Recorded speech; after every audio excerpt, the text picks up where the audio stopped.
In today's video, I'm going to teach you how to build deal pipeline in Attio. We'll start from a clean slate and end with a working pipeline, complete with stages and a couple of sample deals so you can see it in action.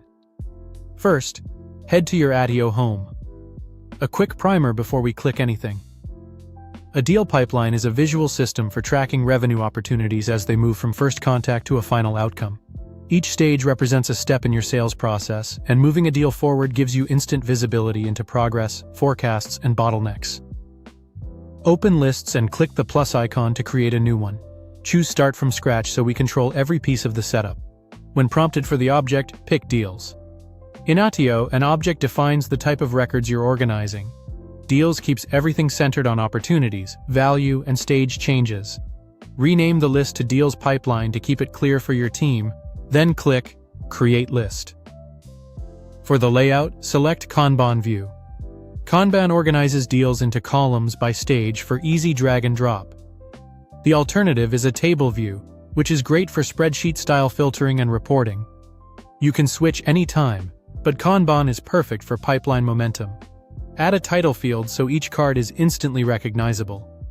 Next, create a new status attribute and rename it to Status. This attribute powers your Kanban columns and lets you segment deals by where they are in the process. Click Confirm to save these settings. Now let's set up the flow of your pipeline.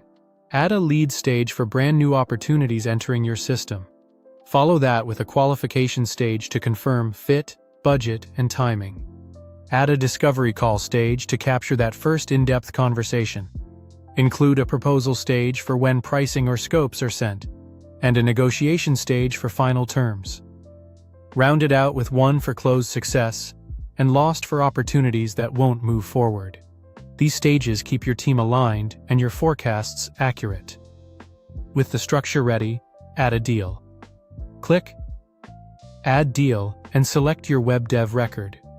Set the stage to prospecting, which represents early outreach and initial engagement, then click Add to List. You'll see it appear under the correct column. Add another deal the same way. Choose the antivirus installation record, set the stage to proposal sent to reflect that pricing has gone out, and click Add to List. That's the full walkthrough of how to build deal pipeline in Attio. Keep your stages consistent, name deals clearly, and review the board regularly to spot next actions. Thanks for watching, and subscribe for more.